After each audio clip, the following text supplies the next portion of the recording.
बच्चों, कल से हमने पाठ 2 इतिहास का लेखन कला और शहरी जीवन शुरू किया है। कल हम मेसोपोटामिया के बारे में बता रहे थे, मेसोपोटामिया का भूगोल। उसके बाद मेसोपोटामिया में शहरों का मेसोपोटामिया कैसे शहरीकरण की ओर अग्रसर हुआ। अब आज हम पढ़ेंगे शहरीकरण का महत्व। शहर और नगर बड़ी संख्या में लोगों के रहने के ही स्थान नहीं होते। जब किसी अर्थव्यवस्था में खाद्य उत्पादन के अतिरिक्त अन्य आर्थिक गतिविधियां विकसित होने लगती हैं, तब किसी भी स्थान पर जनसंख्या घनत्व बढ़ जाता है। यानी जब लोग क्यों रहने लगते हैं किसी स्थान पर, जब खाद्य उत्पादन और अन्य गतिविधियां वहां पर शुरू हो जाएं, तो लोगों की वहां पर बस्तियां बसने लगती हैं और इसी तरह से शहरों का विकास होता है। इसके फलस्वरूप कस्बे बसने लगते हैं, यानी छोटे शहर, जिनको छोटे शहर बोलते हैं।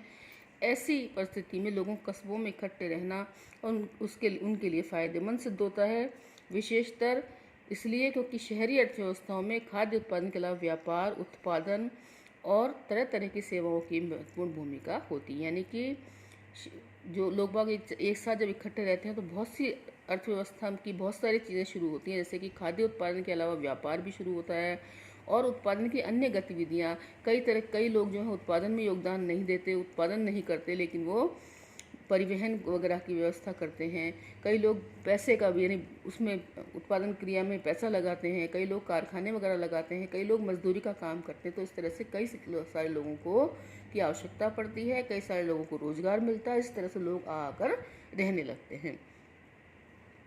नगर के लोग आत्मनिर्भर नहीं रहते और उन्हें नगर या गांव के अन्य लोगों द्वारा उत्पन्न वस्तुओं तथा दी जाने वाली सेवाओं के लिए उन पर आश्रित होना पड़ता है। यानी शहर के जो लोग होते हैं वो, अब जैसे हम अलवर शहर के लोग हैं, तो हमारे ये नहीं है कि सभी चीज़ें हमारे यहाँ शहर में मिल रही हैं। सब्जियाँ वगैरह, फल वगैरह, ये सब गाँवों से आते हैं सुबह के समय, और फिर गाँवों से आने के बाद इस शहरों में जो थोक के व्यापारी होते हैं वो खरीदते हैं। उसके बाद फुटकर व्यापारी जो होते हैं वो हमारे घरों के बाहर बेचने के लिए आते हैं। उनमें आपस में बराबर लेन देन होता है। उदाहरण के लिए, एक पत्थर की मुद्रा बनाने वाले को पत्थर उकेरने के लिए कांसे के औजारों की जरूरत पड़ती है। जब वह स्वयं ऐसे औजार नहीं बना सकता और वह यह भी नहीं जानता कि मुद्राओं के लिए आवश्यक रंगीन पत्थर कहाँ से प्राप्त करें, उसकी विशेषता तो सिर्फ नक्काशी यानी पत्थर उकेरने तक सीमित होती है। वह व्यापार नहीं करना जानता।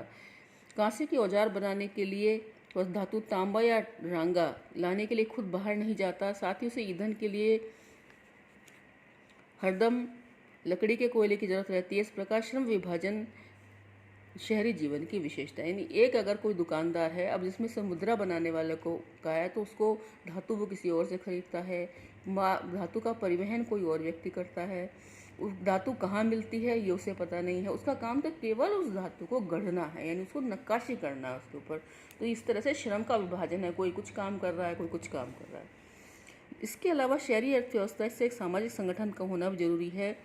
शहर विनिर्माताओं के लिए ईंधन, धातु, विभिन्न प्रकार के पत्थर, लकड़ी आदि जरूरी चीज़ें भिन्न भिन्न जगहों से आती हैं। यानी शहरों में ईंधन, धातु, अनेक प्रकार के पत्थर, लकड़ी वगैरह जगह जगह से मंगाए जाते हैं, जिनके लिए संगठित व्यापार और भंडारण की भी आवश्यकता होती है। अब आपने देखा होगा, जब बहुत सारे आपने देखा होगा कि कई फल हैं, जैसे एप्पल है, जैसे कि केला है, पूरे वर्ष भर आते रहते हैं। आप ये आपके मन में कभी ये विचार आता होगा कि भाई केला और सेब क्या साल भर पैदा होते हैं?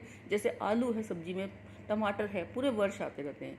वो क्या होता है कि जब ये चीज़ें नहीं आती उस समय उनको शीत भंडार केंद्रों में रखा जाता है। शहरों में से भंडारण केंद्र होते हैं जहाँ पर इनको सही समेट के रख लिया जाता है और बाद में उनको उपयोग में लेते हैं। शहर में अनाज और अन्य खाद्य पदार्थ गांवों से आते हैं, उनके संग्रह तथा वितरण के लिए व्यवस्था करनी होती है। इसके अलावा और भी अनेक प्रकार की क्रियाकलापों में तालमेल बैठाना पड़ता है।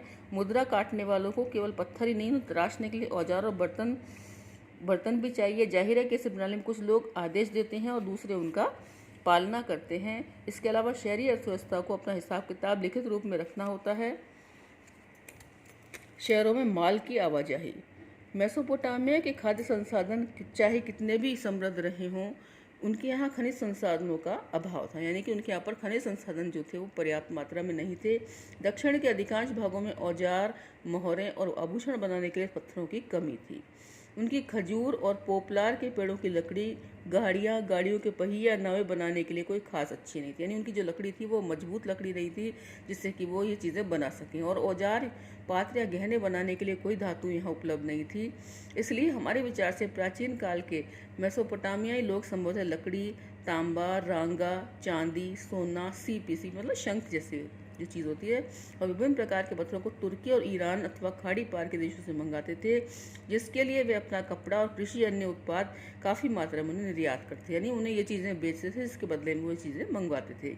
इन देशों के पास खनिज संसाधनों की कोई कमी नहीं थी, मगर यहाँ खेती करने की गुंजाइश बहुत कम थी। इन वस्तुओं का नियमित रूप से आदान प्रदान तभी संभव होता था जब इसके लिए कोई सामाजिक संगठन हो जो विदेशी अभियानों और विनियमों को निर्देशित करने में सक्षम हो।